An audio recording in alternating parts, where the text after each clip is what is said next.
Hello everyone and welcome to the first discussion episode of Beyond the Mask. Today we're going to be talking about Scream 7. I've done a lot of reporting for this franchise with regards to rumours, leaks, genuine news and so on, because that was the kind of content I wanted to sort of put across to you guys. I wanted to kind of cover every single thing about Scream. But as we're now into 2024, I want to sort of take this channel into a new direction without straying away from my old content. So we're going to be doing discussions about the movie, discussing what we know officially, and also giving some theories on what we can expect from the franchise going forward. We're going to assess what has come before in the franchise, and also assessing Scream 6, what it set up going forward, and of course analysing what Spyglass have said about what is to come from the 7th movie. So if all of that sounds like something you're interested in, then this is the place you want to be. So sit back, relax, and let's dive into Scream 7. So Scream 7 has been in the pipeline since Scream 6, to be honest. The movie ran into a bit of a halt because of the writers and actors strike in the USA last year. So little progress was made except from the signing of Christopher Landon as director, but this only really happened because radio silence were held up with a monster movie they were working on. So the major story wasn't really mapped out properly due to the strikes, but once they were over, it's safe to assume production advanced, until Melissa Barrera was dropped from the project due to her comments on the Israel and Palestine war. Jenna Ortega exited also due to alleged filming clashes between Scream 7 and Wednesday Season 2. Then adding to all of this, Christopher Landon exited production also. So according to various articles, Spyglass are now eyeing up a creative reboot of the franchise with the intentions of bringing back Neve Campbell as Sidney Prescott, Patrick Dempsey as Matt Kincaid and so on. So where does this leave us? Well, a creative reboot could mean one of two things. One is that they're going to create fresh new characters that will lead the story going forward, with new story arcs, a fresh perspective on the universe, and build up this new narrative from somebody new. The second is that they're going to play it entirely safe by bringing back original characters to win the audiences over, and somehow make those characters relevant to the story again. Now, once Scream 6 ended, we had this whole chunk of movie that set up an ongoing story arc that was likely going to continue into Scream 7. Now, I had this discussion with a few people over on Twitter this past week, and I definitely saw the ending of 6 as more of a we're okay for now sort of thing. So if we're erasing those characters and starting something new, what exactly can we take from 6 going into 7? Well, one major thing is how widespread the Ghostface attacks had become. The events of 2022 generated this new wave of intrigue into everything that had happened, so much so word on the events that happened in Woodsboro had reached New York City and were somewhat public knowledge. However, if you recall in Scream 5, Tara Carpenter barely recalled anything about the world of Stab and the events that caused it.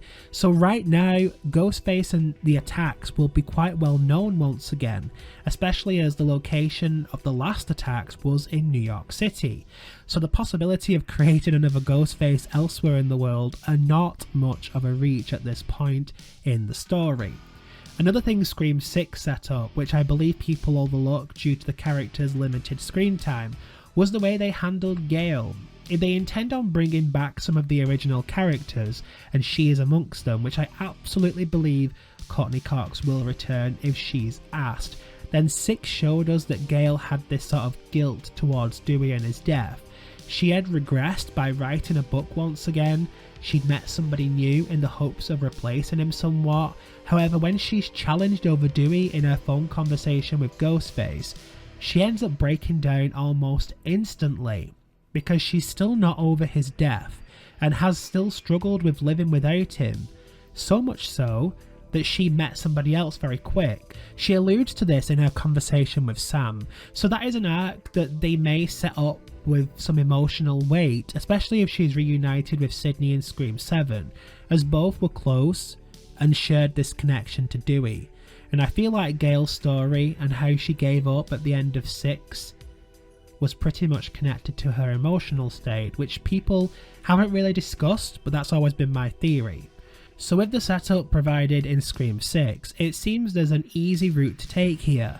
Rebooting this story won't be a difficult task, as like I said, the widespread knowledge of Ghostface is enough to attract more serial killers to the story. In fact, I'd go as far as saying, I think the coverage on the killings today is likely to draw more of a crowd than it did back in the 90s due to the impact of social media and so on.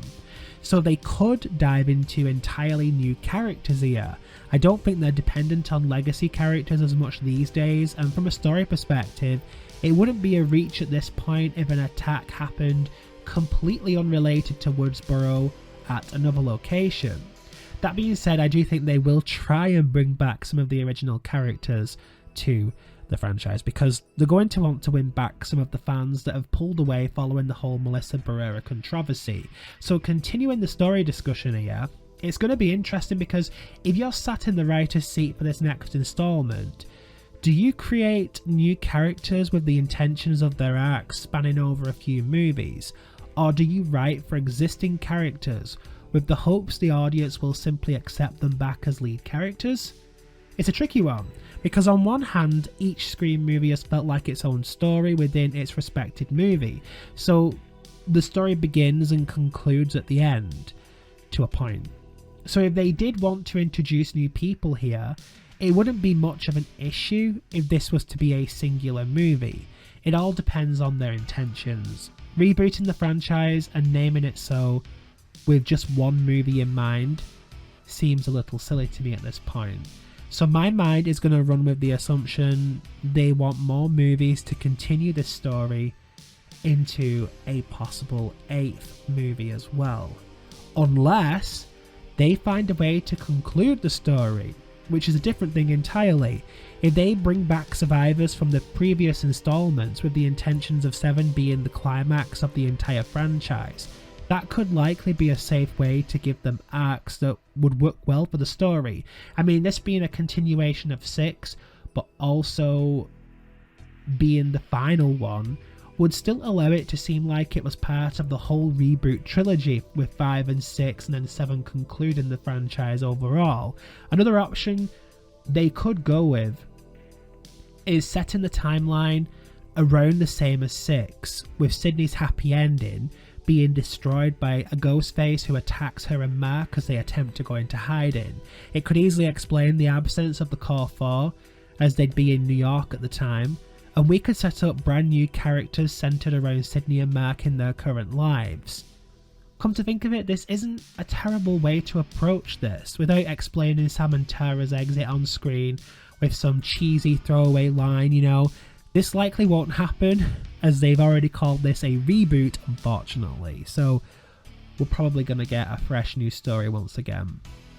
But alright guys, I hope you've enjoyed this first episode of the Scream 7 discussion series in 2024, with a lot more to come as we go forward. There's going to be a lot more to discuss and more relevant things showing up for us to talk over and discuss in the next year. So I can't wait to continue this journey with you all. Thank you so much for the support. Even with my upcoming Scream novelisation, it's been amazing to see so many of you excited for that to be released, and just your general support overall is greatly appreciated. So if you like this video, leave a like, let me know your thoughts on how you think they'll handle Scream 7. Subscribe for more videos like this, news, rumours, leaks and upcoming reviews and breakdowns, and I will see you in the next video.